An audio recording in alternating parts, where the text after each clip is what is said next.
আমার জীবনে সংক্ষিপ্ত বলি, ইউটিউবে যাবেন, লিখবেন ব্রাদার রাহুল হোসেন জীবনী, বাংলাতে লিখলেই আমার একটা 17 মিনিটের আমি কোথা থেকে কিভাবে কি হলাম এটা সম্পূর্ণভাবে ভিডিওতে আলোচনা করা আছে। আজকে সংক্ষিপ্ত পরিসরে এতটুকু বলি যে আমার জন্ম 1992 সাল, ভারতবর্ষের পশ্চিম বাংলা রাজ্য, জেলা মুর্শিদাবাদ, থানা জলঙ্গি, গ্রাম জলঙ্গি, পোস্ট অফিস জলঙ্গি। একদম বাড়ির ঘরের ঠিকানা দিয়ে দিলাম। সবাই আবার চলে যান না যেন, আবার গেলে আগে থেকে বলে যায় না, 2-1 করে যান, সব একসঙ্গে দল বেঁধে চলে যান না। আমার জন্ম মুসলিম পরিবারে, তবে আমার আগের একটা ইতিহাস যে আমার বাবা তিনি ছিলেন হিন্দু, ইসলাম কবুল করেন, তারপরে আমাদের ভাই বোন সব আমরা জন্মগ্রহণ করি।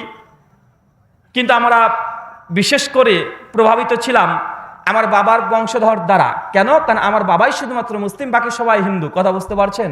মানে আমার বাবা 4 বোন, তাদের 5 ভাই সব হিন্দু, এবং আমাদের কালচার চলাফেরা সব তাদের সঙ্গেই। আমি 2012 সাল পর্যন্ত সাদা নামাজ রোজা যেগুলো ইসলামী বিধিবিধান এগুলো কোনোটাই পালন করিনি, কোনোটাই করিনি, এমনকি আমার পরিবারে কেউ করতেও না। জাস্ট আমাদের আপনাদের বাংলাদেশের যখন আমি কোনো হিন্দু দাদা দিদিভাইকে দেখি তখন বুঝতে পারি না এরা হিন্দু না মুসলিম। তারা খুব সুন্দর করে সালাম দিতে পারে, বিসমিল্লাহ বলতে পারে, পারে কি পারে না? কথা বলেন কেন? এটা একটা প্রভাব। যেহেতু আপনারা বাংলাদেশের সংখ্যাগরিষ্ঠ মুসলিম, আপনাদের আদর্শের প্রভাবে তারা আদর্শিত হয়ে গেছে। কথা কি বুঝতে পারছেন? তো আপনি যখন ইন্ডিয়াতে চলে যাবেন তো ইন্ডিয়ার একজন মুসলিমকে দেখেও আপনি বুঝতে পারবেন না যে মুসলিম না হিন্দু। আমি বলি, একবার আমি মসজিদে গিয়েছিলাম 2013 সালে, প্রথম গিয়েছি শবে বরাত।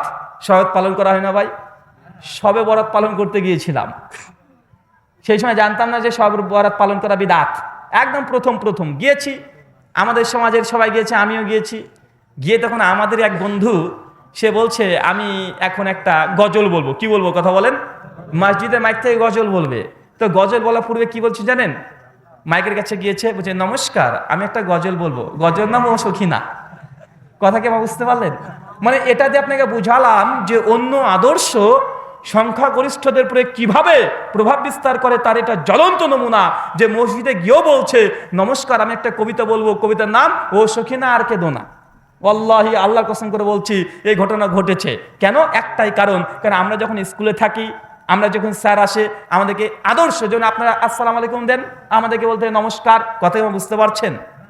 মানে এটা হচ্ছে আদর্শ। এটা আদর্শ এমনভাবে প্রভাব করে। আর আমরা যেহেতু আমার বাবা, আমার মাসি যারা আছে, পিসি যারা আছে, জ্যাঠা জেঠি সবাই হিন্দু, তো তাদের সঙ্গে চলাফেরা বেশি। তো ওইভাবে চলতো 2012 পর্যন্ত। 2012 পর্যন্ত দুর্গা পুজোতে গিয়েছি, অষ্টমী, নবমী, দশমী 3 দিনের জন্য 3টে ড্রেস পোশাক কিনেছি, পিসি বাড়িতে গিয়েছি, পুজো করতে গিয়েছি, পুজোর কাছে গিয়েছি, সন্দেশ দিয়েছি, সব করেছি। নাউজুবিল্লাহ মিন জালিক, আল্লাহ তুমি ক্ষমা করো। 2012 পর্যন্ত। দুঃখের বিষয় কি জানেন? কোনোদিন আমাদের বাড়ির সামনেই একজন হাফেজ আছে, আমাদের মসজিদের সামনে একজন পীর সাহেব আছে। পীর সাহেব দেখছে আমরা যাচ্ছি দুর্গাপুজোতে, কোনোদিন আমাদেরকে বলেনি যে বাবা দুর্গাপুজোতে যাস না, দুর্গাপুজো যাওয়াতে এটা শিরিক, করলে জাহান্নামে যাবি। কোনো একদিন আমার গ্রামবাসী, আমার প্রতিবেশী, ইমাম সাহেব, খতিব সাহেব, মুয়াজ্জিন কেউ বলেনি যে দুর্গাপুজোতে যাওয়া এটা শিরিক, এটা করলে বাবা তুই জাহান্নামে যাবি, কোনোদিন বলেনি। কি বলেছে জানেন? ওই যে আরে রাহুলকে দেখেছিস, ও তো হিন্দু হয়ে গেছে, হাসছে। মানে এটা হেসেছে, মানে কখনো বলেনি যে এটা খারাপ কাজ। মানে এমন একটা পরিস্থিতি। তা আলহামদুলিল্লাহ 2012 সালের শেষে ডক্টর জাকির নায়েকের একটা ভিডিও দেখেছিলাম, কোরআন অ্যান্ড মডার্ন সায়েন্স, কোরআন এবং আধুনিক বিজ্ঞান, যেটা উইলিয়াম ক্যাম্বেলের সঙ্গে একটা বিতর্ক ছিল। এই বিতর্কটা দেখার পরে, দীর্ঘ 4 ঘন্টার বিতর্ক দেখার পরে ভিতরটা যেন একটা কেমন হলো, যে খ্রিস্টানের সঙ্গে একজন মুসলিম বক্তা, প্রথম জীবন আমার আলোচনা শোনা মুসলিমদের, যে ডক্টর জাকির নায়েক, তিনি এভাবে আলোচনা করছে বাইবেল থেকে কোট করছে, কোরআন থেকে কোট করছে, সায়েন্স বলছে, শুনে এতটাই মুগ্ধ হয়েছিলাম। তখন খুঁজছিলাম যে এই ব্যক্তি আবার কে, এত সুন্দর করে পৃষ্ঠ নাম্বার, এত নাম্বার অধ্যায় আছে, এত নম্বর শ্লোক, এত নম্বর অধ্যায় সব বলছে। পরবর্তী সময়তে আরও চেষ্টা করে আরও কিছু অনুষ্ঠান পেয়ে যায়। যখন ডক্টর জাকির নায়েকের এই বক্তৃতাগুলো শুনতে শুরু করলাম, আলহামদুলিল্লাহ তার মধ্যেই কিছুদিনের মধ্যেই একটা পরিবর্তন আসলে। তখন বুঝতে পারলাম যে ঈমান কি জিনিস আর কুফর কি জিনিস। তারপরে ঈমানটাকে আলহামদুলিল্লাহ ডক্টর জাকির নায়েকের বক্তৃতার মাধ্যমেই প্রথম গ্রহণ করি, আলহামদুলিল্লাহ। তখনও জানতাম না যে তাবিজ পড়া শিরিক। মসজিদে নামাজ পড়তে যাই, প্রথম যেদিন যাচ্ছি জুমার দিন, তো অজু করতে হয় কীভাবে এটাও জানতাম না। জুমার দিন গিয়েছি, আমার পাশে আমার বন্ধু আছে, তো ও গিয়েছে, আমিও গিয়েছি। গিয়ে দেখছি যে ও কীভাবে অজু করে, যেভাবে অজু করে আমি ওইভাবেই করি। মানে দেখা দেখি হয় না ভাই। নামাজ পড়তে গেছি জুমার দিন, সেই সময় তো 22 টাকার নামাজ পড়তে হয়। আমাদের হানাফি ভাই, আমাদের ওই মসজিদটা পুরোটা বেরোলবিদের।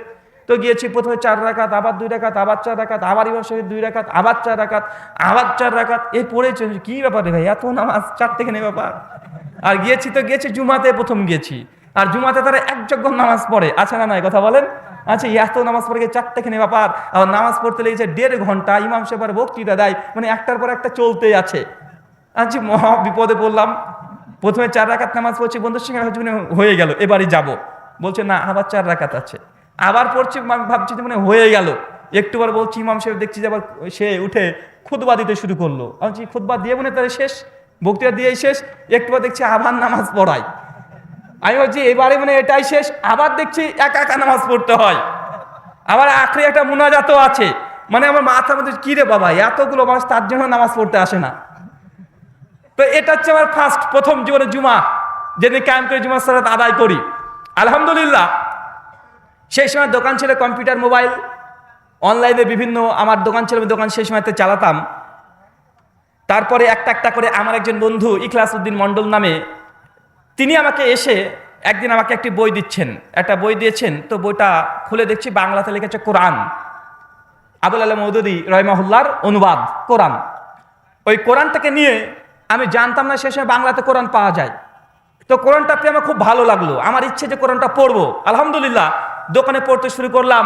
মাত্র 7 দিনও লাগেনি গোটা কোরআনটাকে পড়ে, অনুবাদ পড়ে, কোরআনটাকে কোথায় কোথায় কোন জিনিসগুলো প্রয়োজনীয় সেটা খাতাতে নোট করতে শুরু করেছি। এই যে পড়ার গতি শুরু হয়ে গেল, লাস্টের দোকানটাই বন্ধ হয়ে গেল আমার। দোকানটা বন্ধ হওয়ার কারণ আছে আর একটা ইতিহাস। মানে দোকানে যা বেচা কিনা হয়, বইয়ের দোকানে যাই, বই কিনা নিয়ে চলে আসি, দোকানে মাল শেষ। একদিন আব্বা দোকানে ঢুকেছে, ঢুকে দেখছে যে দোকানের চারিদিকে শুধু বই। আমাকে যাই কই মোবাইল কই তোর দোকানে, এই চার্জার কই, এই জিনিস কই। দেখছে দোকানে মাল নাই, শুধু বইয়ের লোড। মানুষ অনেকে মনে করতে এটা ইসলামী বুক দোকান, মানে বই বই পাওয়া যায় এখানে। তো এটা একটা আলাদা ধরনের, মানে এটা হচ্ছে আমার প্রথম ধাপ।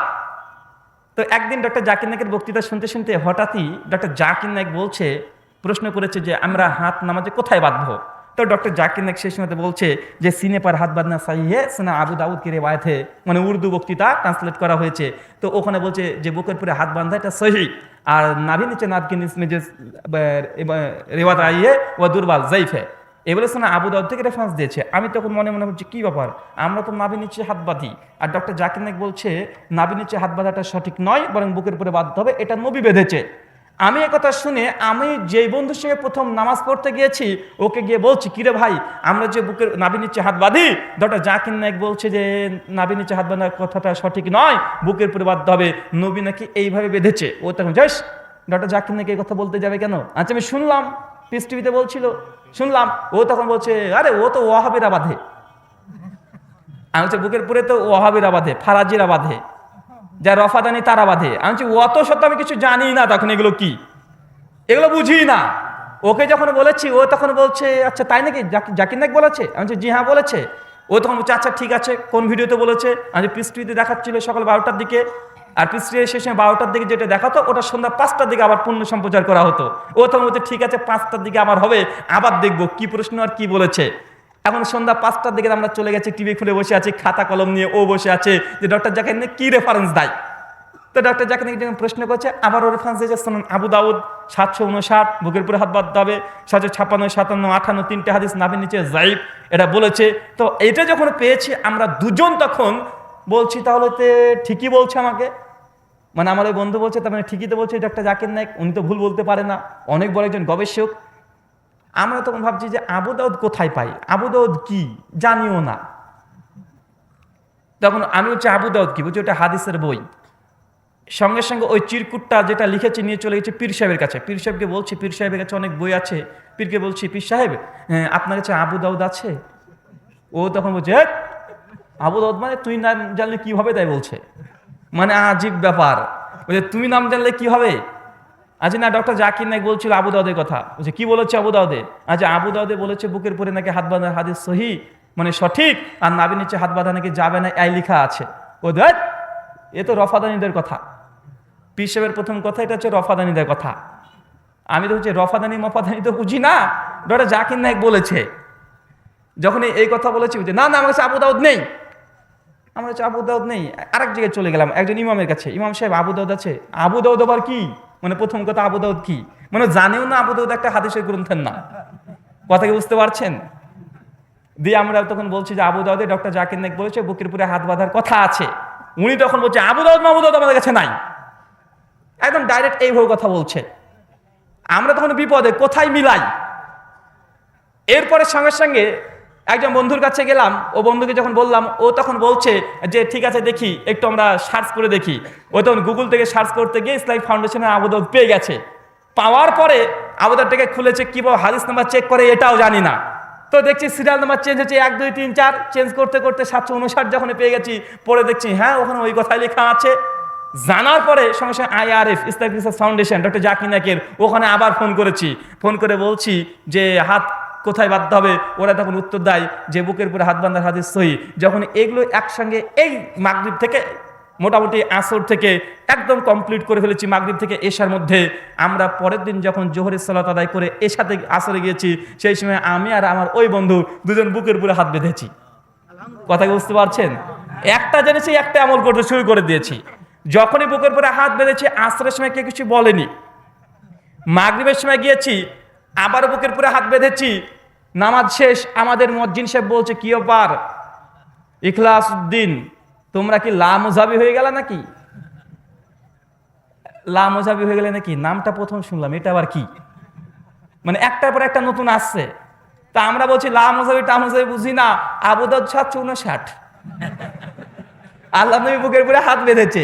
ওযু করতে করতে যখন এই কথা বললাম, নামাজ শেষে চলে আসলাম, তো বলছে মানে তাকাচ্ছে আবু দাউদ 759। আমার যতটা বিশ্বাস ও জানে না আবু দাউদ কি, কারণ ও এমন ভাব করলো ওটা আবার কি ও নিজে বুঝেনি। অবশেষে দোকানে আবার চলে এসেছি, সুনানে আবু দাউদ, ওই তারপরে আগে যে সব হাদিসগুলো পড়তে শুরু করলাম, একদম 1 নম্বর হাদিস থেকে একদম পড়ে চলে গেলাম। দুজনে একসঙ্গে পড়তে পড়তে দেখছি, একটু পর গিয়ে দেখছি যে জোরে আমিন বলতে হবে, একটু পর দেখছি যে রুকুতে যাওয়ার সময় রুকুতে ওঠার সময় রফুল এদেন করতে হবে, মানে একটার পর একটা পেয়ে যায়। যখন এটা পড়ে ফেলেছি, এর সাথে গিয়েছি, এর সাথে গিয়ে একটু জোরে আমিন বলেছি। আর যখনই জোরে আমিন বলেছি, নামাজ শেষ, ইমাম সাহেব দেখে দেখছি সবাই আমাদের দিকে তাকাচ্ছে, এটা আবার কি হলো, মানে কি না কি ঘটে গেছে। সঙ্গে সঙ্গে ইমাম সাহেব নামাজ শেষ করে বলছে সুন্নাত পরে সবাই বসবেন।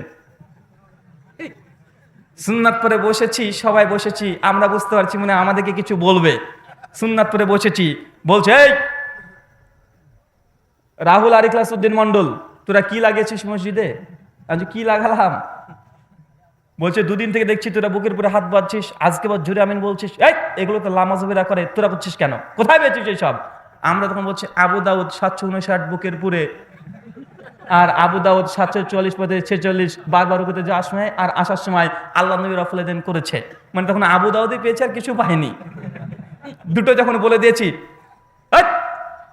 তোরা হাদিসের গ্রন্থ কোথায় পেলি? আবু দাউদ 748 মানে কি বুঝাতে চাচ্ছিস? মানে অনেক রকমের কথা আমাদেরকে অনেক কিছু বললো, তখন কিছুই জানি না, দুটো জানি, দুটো বলে দিয়েছি। বাকি কি কি যে বললো আমরা শুধু শুনলাম। যখনই আমাদের উপরে প্রেশার ক্রিয়েট করতে শুরু করলো, তখন ভাবছি যে এই কম্পিউটার থেকে পড়লেও হবে না, বইটা কিনতে হবে। কোথায় বইটা পাওয়া যায়? বইটা কোথায় কিনবো খুঁজতে খুঁজতে খুঁজতে খুঁজতে বাড়ি থেকে প্রায় 70 কিলোমিটার দূরে একটা দোকানে খোঁজ পেলাম। বইয়ের দোকানে চলে গেছি, দোকানে যা টাকা পয়সা ছিল সব নিয়ে চলে গেছি। গিয়ে বইগুলো কিনেছি, আবু দাউদ গিয়ে দেখছি বুখারী, মুসলিম, আবু দাউদ সব হাদিসের বই। ভুলগুলো মারাম দেখে মনে হচ্ছে আরে সর্বনাশ, ও অন্তর ঠান্ডা হয়ে গেল বই দেখে, যে এতগুলো বই একসঙ্গে। টাকা নিয়ে গেছিলাম দোকানে মাল কিনতে, মানে দোকানে মাল ফুরে গেছে, টাকা নিয়ে গেছি দোকানে মাল কিনবো, যে কিছু মোবাইল কিনবো, চার্জার কিনবো, এইসব জিনিসগুলো কিনবো। বইয়ের দোকানে গিয়ে দেখছি এতগুলো বই, কোনটা থুই আর কোনটা নেই। অবশ্যই বলছি এই সপ্তাহে মাল না কিনলেও হবে, বইগুলো কিনে নিয়ে যাই। যা টাকা ছিল মুছে সব বই কিনে নিয়ে চলে আসছি দোকানে। দোকানে এসে পড়াশোনা করি, আর একটার পর একটা পরিবর্তন তখন হতে লাগে। আর সেই সময় শেখ মতিউর রহমান মাদানী হাফেজাহুল্লাহ তার কিছু বক্তৃতা আমাদেরকে বইয়ের দোকানদারি দিয়ে দেয়। যখন দেখছি আমরা পড়ছি, আর বইয়ের দোকানদারটা সেই একইদার মানুষ, আহলে হাদিস, একজন আলেম প্লাস বইয়ের দোকানদার। ও তখন বলছে যে তোমাদের বাড়ি কোথায়, ও খুব আগ্রহ, বলছে ওখানে তোমরা এইসব বই কিনছো, কী ব্যাপার। তখন উনি কিছু কিছু বইয়ের নাম সাজেস্ট করে দেন যে এই বইগুলো পড়ো, খুব ভালো ভালো বই। যেমন বইগুলো পেয়ে গেছি সালাতুর রসুল ডক্টর গালিব স্যারের মাযহাবিদের গুপ্তধন, এই বইগুলো এখন প্রথম পড়ছি। পড়ে তো গাড়িতে আসছি, বাসে আসছে, পড়ছে, ভাবছি কি না কি হয়ে গেলাম, মানে সব কিছু আছে।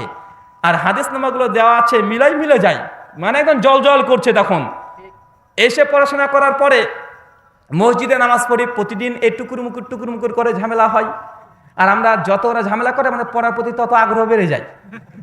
যতই ঝামেলা করে তত আমরা দুজন একের পর এক করে। একদিন হঠাৎই দেখছি বাইরে থেকে একজন হুজুর নিয়ে এসেছে। হুজুর নিয়ে বলছে আগামীকাল মাগরিবের পরে আপনাদের সবার দাওয়াত থাকলো, তোরাও থাকবি, তোদের বিচার হবে। তা আমরা তখন ইমাম সাহেব গেলে, হুজুর কি বিচার হবে?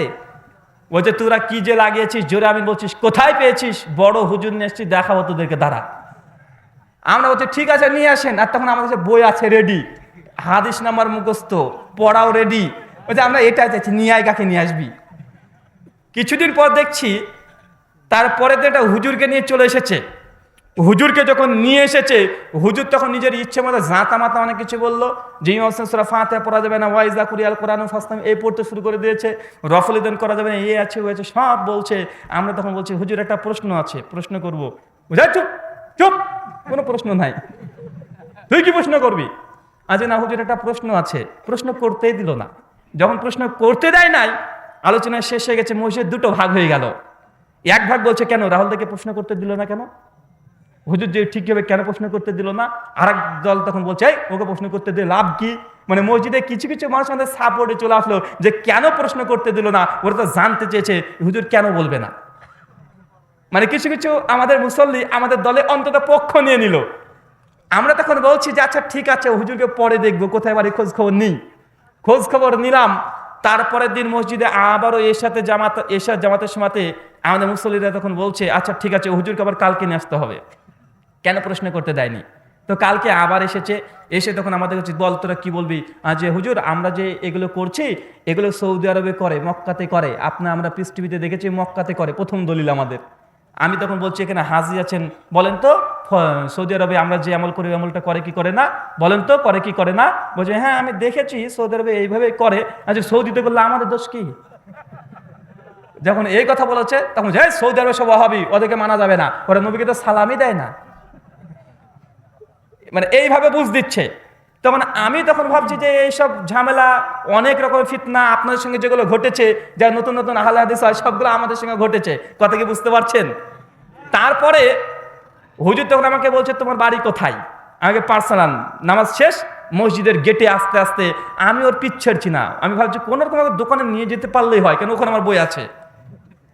সঙ্গে সঙ্গে আমি তখন নিয়ে গেছি, আমি রাস্তাতে যাচ্ছি আর বলছি হুজুর চলে আমার মোবাইলের দোকান আছে, আপনি বলে ব্যালেন্স মারেন, চলেন মোবাইলে ব্যালেন্স মেরে দেবো, ওনাকে ওই পটাচ্ছি যে একবার নিয়ে চল দিই তোকে, আচ্ছা চলেন দোকানে দিই, গল্প করতে করতে আচ্ছা চলেন দোকানে বসে চা খাই গা, ওই অনেক কিছু বলে বলে বেচারাকে নিয়ে গেছি দোকানে। দোকান নিয়ে যাওয়ার পর দেখছে চারিদিকে বই, তখন বলছে কি তুমি এই বইগুলো কার? আচ্ছা হুজুর আমরা পড়ি। দিই তখন বলছে তোমরা পড়ো? দিচ্ছি হ্যাঁ। আচ্ছা হুজুর আপনি বসেন, চা দিই, চায়ের অর্ডার দিয়েছি, বিস্কুট নিয়ে এসেছি, ওকে চা খাওয়াতে লাগিয়ে দিয়েছি। বেচারা চা খাচ্ছে আর আমি একটা করে হাদিস বের করি আর হুজুরকে সামনে বলছি হুজুর এই হাদিসটা পড়েন তো। ও হাদিস পড়ে দেখছে জোরে আমিন বলার হাদিস, একটুবার বুকের পুরো হাদিস দিই, একদম টেবিলে ভর্তি করে দিই সব হাদিসের গ্রন্থগুলো।